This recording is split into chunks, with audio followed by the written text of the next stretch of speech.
ப்ரெக்னன்சிக்கு test எடுக்கணும்னு எதிர்பார்த்து காத்துட்ருக்கிறப்போ, திடீர்னு இந்த ப்ரவுன் டிஸ்சார்ஜ்லாம் வந்துருச்சுன்னா பேனிக் ஆயிடுவாங்க, டிப்ரஸ் ஆயிடுவாங்க.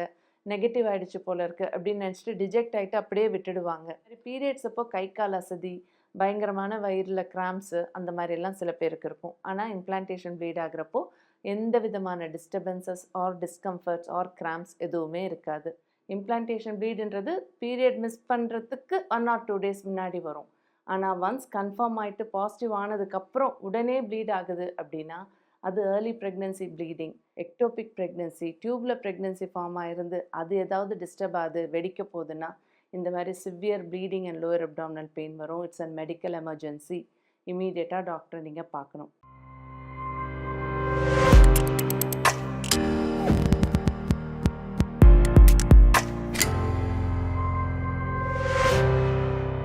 இம்ப்ளான்டேஷன் ப்ளீட் அப்படின்னா என்ன? என் ஃப்ரெண்டுக்கெல்லாம் அப்படி ஆச்சுன்னு சொன்னாங்க. எனக்கு ஏன் டாக்டர் அப்படி ஆகல? எல்லா பிரெக்னன்ட் மதர்ஸ்க்கும் இந்த இம்ப்ளான்டேஷன் ப்ளீட் கண்டிப்பா நடக்கணுமா? ஆகுமா? இத பத்தி நெறைய பேஷண்ட்ஸ் என்கிட்ட கொஸ்டின்ஸ் கேட்டாங்க. அவங்களுக்கான வீடியோ தான் இது. நான் டாக்டர் அபிநயா, ஆப்ஸ்டெட்ரிஷியன். ஸோ இம்ப்ளான்டேஷன் ப்ளீட்னா என்ன அப்படின்னு பார்த்தீங்கன்னா, பிரெக்னன்ட் ஆகுறப்போ அந்த எம்ப்ரியோன்னு சொல்லுவோம் இல்லையா? குழந்தை.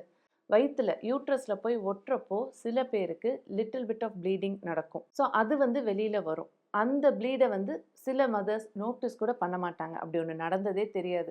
ஏன்னா ரொம்ப ரொம்ப கம்மியான அமௌண்ட் தான் வந்திருக்கும்.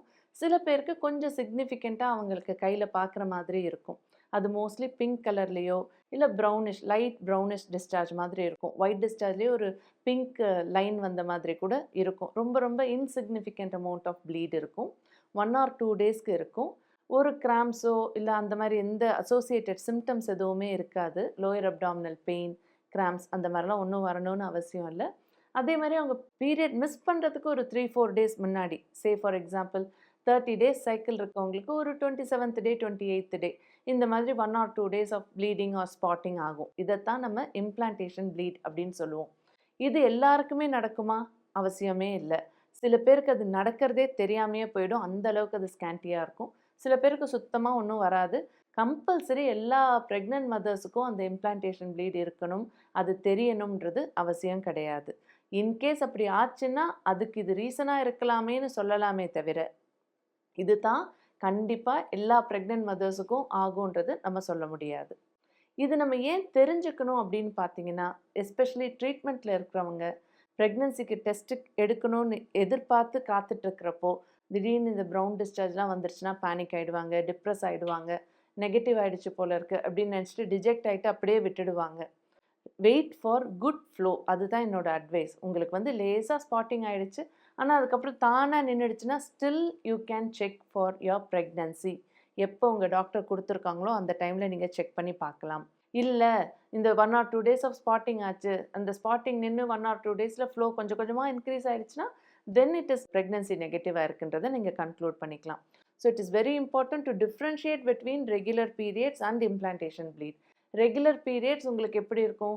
லேசா பீரியட் வர ஆரம்பிச்சு ஃப்ளோ அதிகமாயிட்டே வரும். ஒரு 3 to 5 days depending upon your cycle உங்களுக்கு ஃப்ளோ இருக்கும். ஆனா இம்ப்ளான்டேஷன் ப்ளீட் வந்து ரொம்ப ஸ்கேன்டியா நோட்டிசபிளாவே இருக்காது. லேசா ஒரு ஸ்கேன்டி ஃப்ளோ மாதிரி.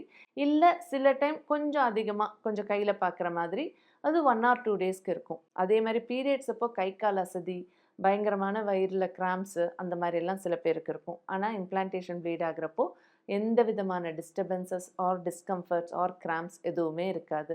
ஏன் இது ரொம்ப இம்பார்ட்டன்ட் அப்படின்னு பார்த்தீங்கன்னா, சில மதர்ஸ்க்கு வந்து இம்ப்ளான்டேஷன் ப்ளீட் ஆயிடுச்சு அப்படின்னா, கொஞ்சம் அதிகமாற மாரி இருக்குன்னா, பிரெக்னன்சி கன்ஃபார்ம் ஆயிடுச்சுன்னா, நம்ம ப்ரொஜெஸ்ட்ரான் சப்ளிமெண்ட்லாம் குடுக்க ஆரம்பிக்கணும். அது ஒரு ரீசன். எஸ்பெஷலி ட்ரீட்மெண்ட் எடுத்து கன்சீவ் ஆறவங்க, இம்ப்ளான்டேஷன் ப்ளீட பார்த்து பீரியட்ன்னு நெனச்சுட்டு அவங்க வந்து ப்ரொஜெஸ்ட்ரான் சப்ளிமெண்ட்ஸ்லாம் நிறுத்திட்டாங்க அப்படின்னா, கொஞ்சம் ஏர்லி மிஸ்கேரேஜ் ஆக சான்சஸ் இருக்கு. ஸோ இந்த மாரி டவுட் வந்ததுன்னா, உங்க டாக்டர்ட்ட கேட்டு ஒரு பிளட் டெஸ்ட் பண்ணிடுறது பெட்டர். ஏன்னா, யூரின் டெஸ்ட் பாசிட்டிவ் ஆறதுக்கு லேட் ஆகும். அதனால பிளட் டெஸ்ட் பண்ணிட்டு accordingly you can start your medications.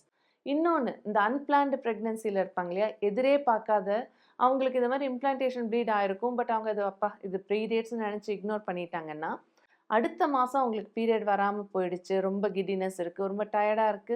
Pregnancy சிம்ப்டம்ஸா இருக்கேன்னு செக் பண்ணி ஸ்கேன் பண்ணி பார்த்தா, நல்ல 2 மந்த்ஸ், 2 1/2 மந்த்ஸ் பேபி குரோத் இருக்குன்னா, அவங்களால decision making will become difficult. ஏன்னா, அவங்களால அக்செப்டே பண்ணிக்க முடியாது. லாஸ்ட் மந்த் பீரியட்ஸ் வந்துச்சு எனக்கு. இப்ப எப்படி நான் 2 மந்த்ஸ் பிரெக்னன்ட்டா இருக்க முடியும்? Maybe they may want to discontinue the pregnancy. அப்ப அது ரொம்ப பெருசா இருக்கும். இது decision making is very important whether to continue or discontinue the pregnancy.